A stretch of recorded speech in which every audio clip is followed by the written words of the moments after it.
علیکم ورحمۃ اللہ وبرکاتہ۔ الحمدللہ رب العالمین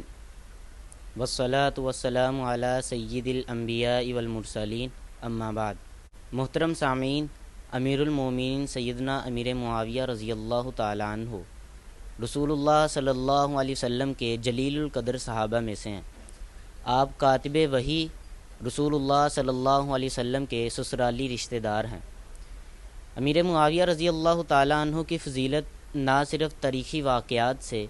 بلکہ قرآن اور احادیث سے بھی ان کی فضیلتیں واضح ہوتی ہیں۔ اللہ تعالیٰ نے قرآن مجید کے اندر بھی کئی موقع پہ سیدنا امیر معاویہ رضی اللہ تعالیٰ عنہ کو مختلف فضیلتوں سے نوازا، اور رسول اللہ صلی اللہ علیہ وسلم نے بھی اپنی احادیث مبارکہ میں سیدنا امیر معاویہ رضی اللہ تعالیٰ عنہ کے فضائل کو نمایاں کیا۔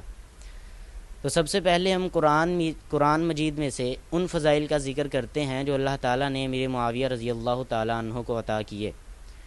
غزوہ حنین کے موقع پہ اللہ تعالیٰ نے مومنوں کے اوپر سکینت نازل کی، ثم انزل اللہ سکینتہ علی رسولہ وعلی المؤمنین،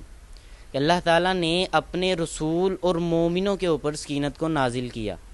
تو دیکھا جائے تو اس غزوے کے اندر سیدنا امیر معاویہ رضی اللہ تعالیٰ عنہ بھی شامل تھے، اور ان مومنوں میں سے نمایاں کردار رکھتے ہیں جن پر اللہ تعالیٰ نے اپنی سکینت کو اتارا۔ تو اللہ تعالیٰ نے معاویہ رضی اللہ تعالیٰ عنہ پہ بھی سکینت کو اتارا، ان کے اوپر اپنا خاص فضل کیا۔ اور قرآن مجید کے دوسرے مقام پہ اللہ تعالیٰ نے ارشاد فرمایا، السابقون الاولون من المہاجرین والانصار والذین اتبعوہم باحسان رضی اللہ عنہم ورضوا عنہ۔ مہاجرین و انصار میں سے سبقت لے جانے والے جو لوگ ہیں، وہ لوگ اور جنہوں نے نیکی کے ساتھ ان لوگوں کی پیروی کی، سابقون الاولون کی پیروی کی، اللہ تعالیٰ ان لوگوں سے راضی ہو گیا، اور وہ لوگ بھی اللہ تعالیٰ سے راضی ہیں۔ تو ظاہری سی بات ہے کہ ایک صحابی رسول ہیں امیر معاویہ رضی اللہ تعالیٰ عنہ، انہوں نے اسلام لانے کے بعد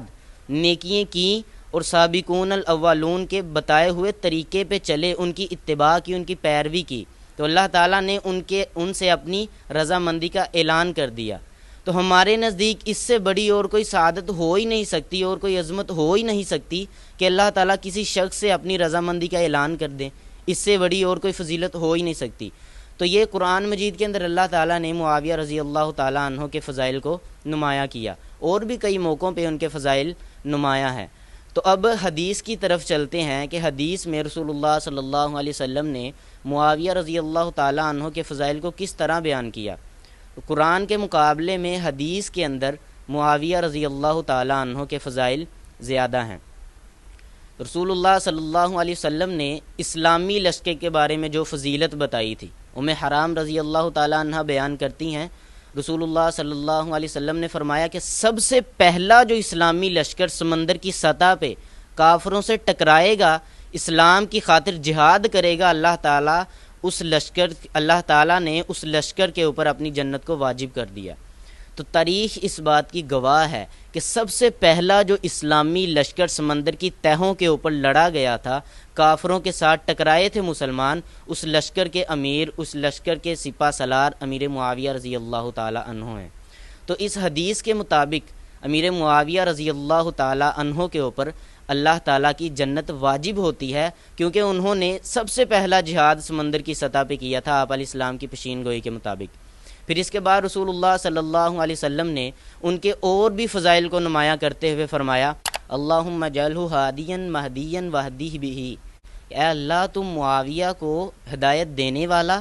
ہدایت یافتہ اور لوگوں کے لیے ہدایت کا ذریعہ بنا دے۔ اور آپ صلی اللہ علیہ وسلم نے ایک دوسرے مقام پہ ان کے لیے دعا کرتے ہوئے فرمایا، اللہم علم معاویۃ الکتاب ومکن لہ فی البلاد وقہ العذاب، اے اللہ معاویہ کو کتاب و سنت کا علم دے دے، قرآن کا علم دے دے، حدیث کا علم دے دے، اور معاویہ کو ملکوں کے اندر اقتدار عطا فرما اور اسے عذاب سے بچانا۔ اس حدیث کے اندر آپ علیہ السلام نے معاویہ رضی اللہ تعالیٰ عنہ کے لیے 3 چیزوں کو جمع کیا۔ پہلی چیز تو آپ علیہ السلام نے فرمایا کہ یا اللہ ان کو کتاب کا علم دے دے، دوسری چیز کہ ان کو ملکوں کا اقتدار دے دے، اور تیسری چیز کہ ان کو عذاب سے بچا لینا، قیامت والے دن اللہ تعالیٰ نے ان کو عذاب سے نجات دینی ہے، اور دنیا کے اندر اللہ تعالیٰ نے ان کو علم بھی دے دیا اور اللہ تعالیٰ نے ان کو اقتدار بھی دے دیا۔ تو یہاں پر میں ایک بہت ہی ضروری بات ذکر کروں گا کہ جو لوگ امیر معاویہ رضی اللہ تعالیٰ عنہ کے خلاف وہ ایک حدیث لے کر آتے ہیں کہ آپ علیہ السلام نے ان کے لیے بد دعا کی،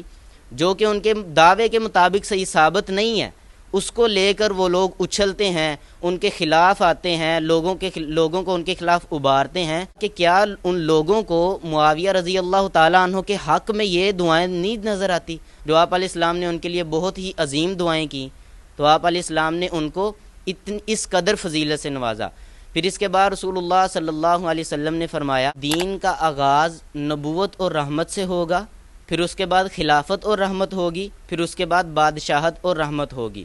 تو امیر معاویہ رضی اللہ تعالیٰ عنہ کو اقتدار ملا، دنیا کے اندر حکومت ملی، تو وہ جو رحمت اور بادشاہت والی حکومت تھی وہ امیر معاویہ رضی اللہ تعالیٰ عنہ کو عطا ہوئی۔ تو نہ صرف یہ دنیا کے امور میں سے ایک حکومت ہے بلکہ اس کے ساتھ رحمت بھی متصل ہے، اللہ تعالیٰ نے ان کی بادشاہت میں اپنی رحمت کو بھی اتارا۔ پھر آپ علیہ السلام نے فرمایا کہ قیامت والے دن ہر قسم کے سسرالی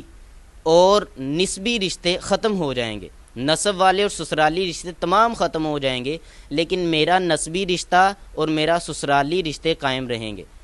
تو رسول اللہ صلی اللہ علیہ وسلم کے گھر ابو سفیان رضی اللہ تعالیٰ عنہ کی بیٹی تھی، امیر معاویہ رضی اللہ تعالیٰ عنہ کی بہن تھیں، تو امیر معاویہ رضی اللہ تعالیٰ عنہ کا رسول اللہ صلی اللہ علیہ وسلم کے ساتھ سسرالی رشتہ ہے۔ تو قیامت والے دن اللہ تعالیٰ جیسے اللہ تعالیٰ نے دنیا کے اندر معاویہ رضی اللہ تعالیٰ عنہ کو رسول اللہ صلی اللہ علیہ وسلم کا ساتھ دیا، ویسے ہی اللہ تعالیٰ قیامت والے دن ان کو رسول اللہ صلی اللہ علیہ وسلم کا ساتھ نصیب فرمائیں گے۔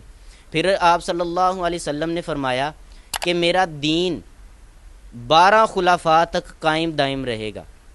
تو ان 12 خلفاء میں اگر دیکھیں ہم تو امیر معاویہ رضی اللہ تعالیٰ عنہ کا دور بھی آتا ہے، یعنی امیر معاویہ رضی اللہ تعالیٰ عنہ کی حکومت نہ صرف حکومت تھی بلکہ ان کی حکومت نبی پاک صلی اللہ علیہ وسلم کے فرمان کے مطابق دین کی پختگی والی حکومت تھی۔ دین کے اندر کوئی اضافہ، کوئی اپنی طرف سے بات، اس طرح کا کوئی حصہ نہیں تھا دین کے اندر۔ آپ علیہ السلام کے فرمان کے مطابق بھی ان کی حکومت دین کے استقامت والی حکومت تھی۔ تو معاویہ رضی اللہ تعالیٰ عنہ کے فضائل قرآن اور احادیث میں بھرے پڑے ہیں۔ تو ہمیں چاہیے کہ ہم تمام صحابہ سے خصوصاً امیر معاویہ رضی اللہ تعالیٰ عنہ سے محبت کریں، ان کی محبت کو اپنے دلوں کے اندر اجاگر کریں۔ اللہ تعالیٰ ہمیں سمجھنے کی توفیق عطا فرمائے۔